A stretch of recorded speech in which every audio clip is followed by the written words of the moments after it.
Қайырлы күн, 8 сынып білім алушылары.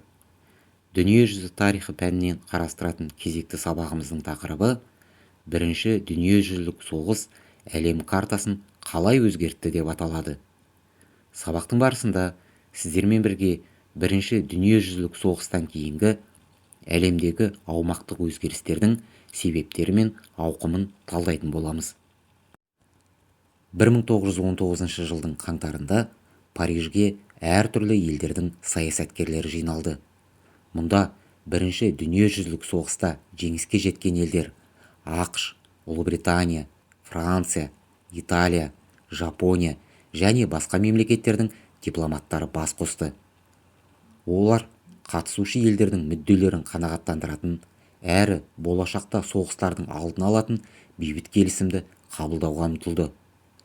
Дипломаттардың талқылауы 1 жылдан астам уақытқа созылды.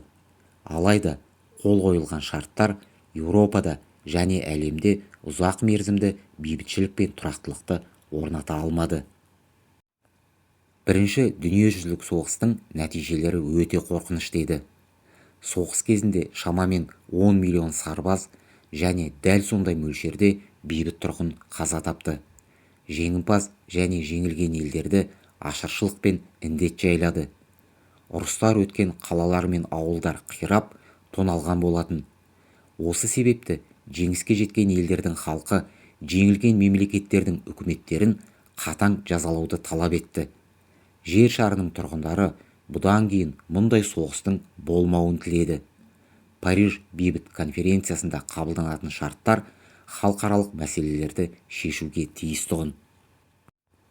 Жеңімпаз елдердің басшылары бас қосуға ортақ мақсатпен біріккенімен әрқайсысының өз мүдделері болды. ақш 1917 жылы соғысқа қосылып, Антантаның жеңісіне маңызды үлес қосты. ақш президенті Вудро Вильсон 1918 жылдың қаңтарында өзінің бейбіт келісім жобасын ұсынды. Бұл жоба тарихта Вильсонның 14 тармағы деген атаумен белгілі. Вильсон Шығыс Еуропа халықтарының өз мемлекеттерін өздері басқаруға құқығы бар деп санады. Ол сондай-ақ халықаралық қатынастардың бейбіт болуын қадағалайтын ұйым ұлттар лигасын құруды ұсынды. Вильсон Германияны әлсіреткісі келмеді, себебі оны экономикалық серіктес ретінде санады. Бірақ Ұлыбритания халқы Германиядан соғыс кезінде келген шығындарды өтеу үшін барынша көп репарация талап етті. Британ саясаткерлері соғыс ардагерлерінің қолдауына ие болу үшін келіссөздерден тиімді шарттар алуға уәде берді. Дегенмен Британ үкіметі де Германияны шамадан тыс әлсіреткісі келмеді. Өйткені бұл Францияның Еуропадағы ықпалын күшейтіп жіберуі мүмкін еді. Сол себепті Париждегі келіссөздерде Британ дипломаттары француз өкілдерімен қатты келіспеушіліктерге тап болды. Франция болса Германияға қатысты ең қатаң позицияны ұстанды. Соғыс кезіндегі батыс майданының басым бөлігі Франция аумағында өтті. Артиллериялық атыстардан кейін көптеген француз жерлері ауыл шаруашылығына жарамсыз болып қалды. Франция халқының бір бөлігі 4 жыл бойы неміс басқыншыларының тепкісінде өмір сүрді. Француз әскерлерінің 3/2 бөлігі қаза тапты немесе жарақат алды. Француздардың 1871 жылы Германиядан жеңіліс тауып, Эльзас пен Лотарингиядан айырылғаны әлі де есінде сақталған еді. Франция бұл жерлерді қайтаруды, соғыс кезінде келген барлық шығындарды өтеуді және Германия тарапынан болашақ шабуылдардың алдын алуға кепілдік беруді талап етті. Италия мен Жапонияның мақсаттары ұқсас болды. Бұл елдер соғысқа өз аумақтарын кеңейтіп, әлемдік саясаттағы беделін арттыру мақсатымен қосылды. Италия бастапқыда үштік одақтың мүшесі болғанымен 1915 жылы Ұлыбритания мен Францияның уәделерінен кейін Антанта жағына өткен еді. Италия Австро-Венгрия мен Осман империясының жерлерінің бір бөлігін иемденгісі келді. Жапония соғыс кезінде Германияның Тынық мұхитындағы иеліктерін басып алды. Париж конференциясында Жапония Қытайдағы ықпалын күшейтуді көздеді. Алайда Италия мен Жапонияның экспансиялық ниеттері Вильсонның Балқан халықтары мен Қытайдың болашағына қатысты идеяларына қайшы келді. Әртүрлі елдердің мүдделері соншалықты қарама-қайшы еді. Сондықтан келісім сәтсіз ымыра деп аталды. Германияға қатысты негізгі шарттар мынадай болды. Германия мен оның одақтастары соғысты бастауға кінәлі деп жарияланды. Германия, Франция, Бельгия, Дания, Польша, Литва және Чехословакия пайдасына өз аумағының шамамен 13%-нан бас тартты.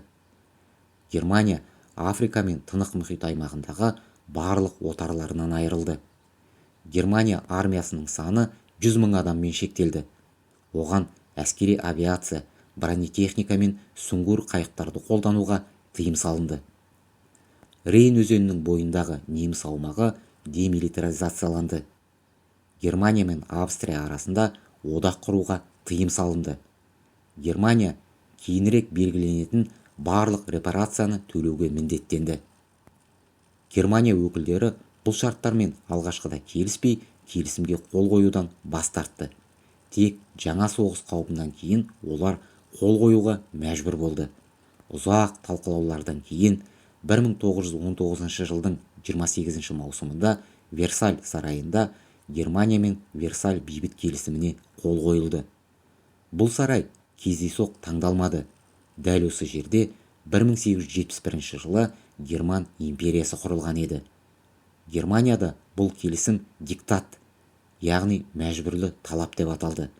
Ол немістердің ұзақ мерзімді наразылығына себеп болды. Тапсырма. Алған білімімізді бекіту үшін тест тапсырмаларын орындайық. Дұрыс жауапты белгілеңіздер.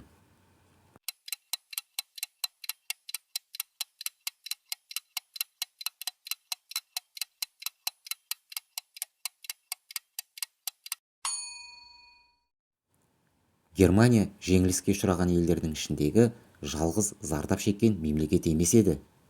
Герман блогының басқа мүшелері Австро-Венгрия, Болгария және Осман империясы да ауыр шарттарға тап болды. Сонымен қатар Ресейдегі революция мен Брест келісімінің жасалуы да аумақтық өзгерістерге әкелді.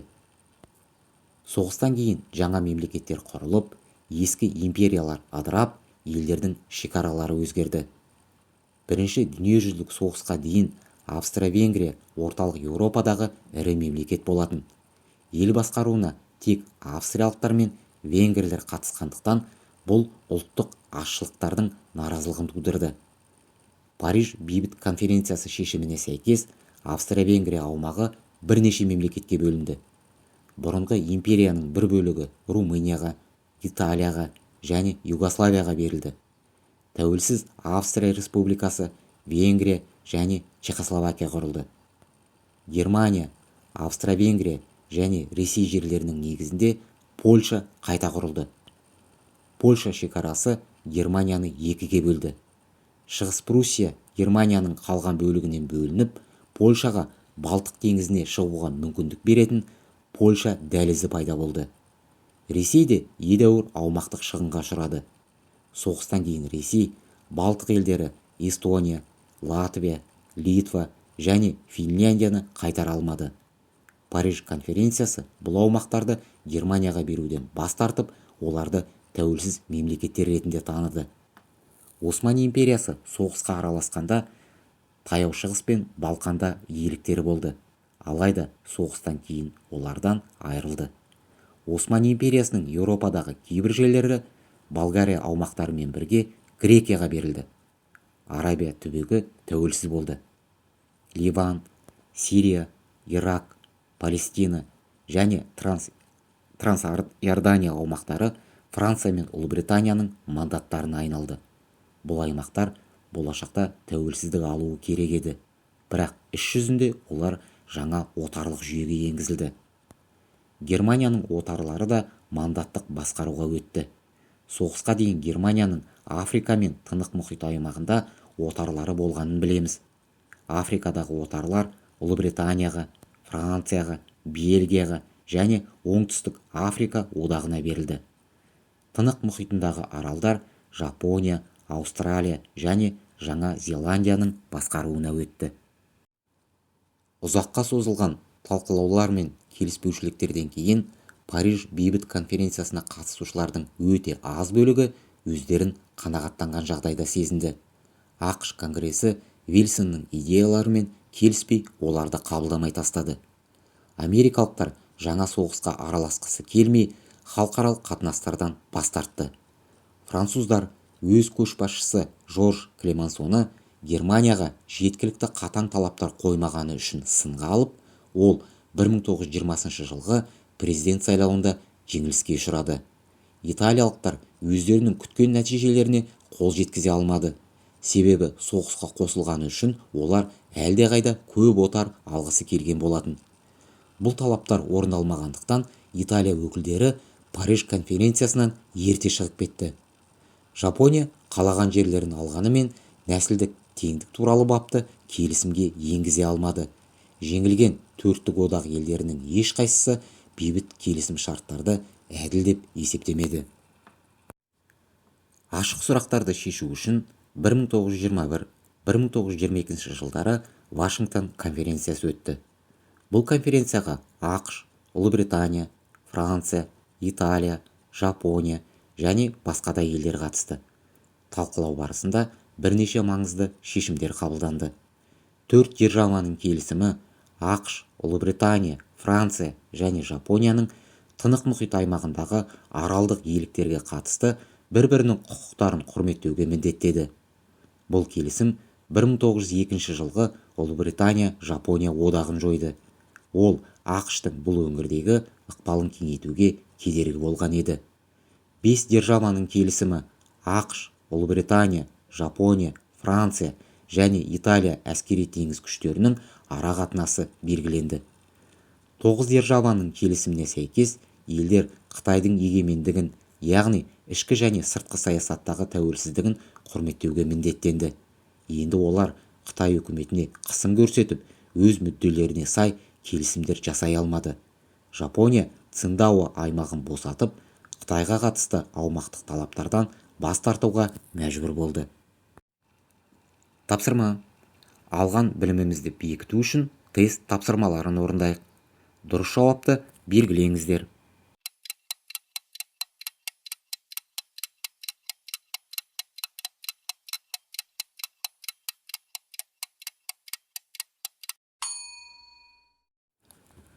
Үйге тапсырма.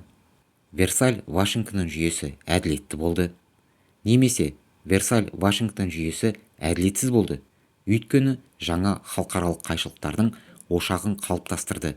Пікірлеріне байланысты ойыңызды Попс формуласы арқылы білдіріңіз.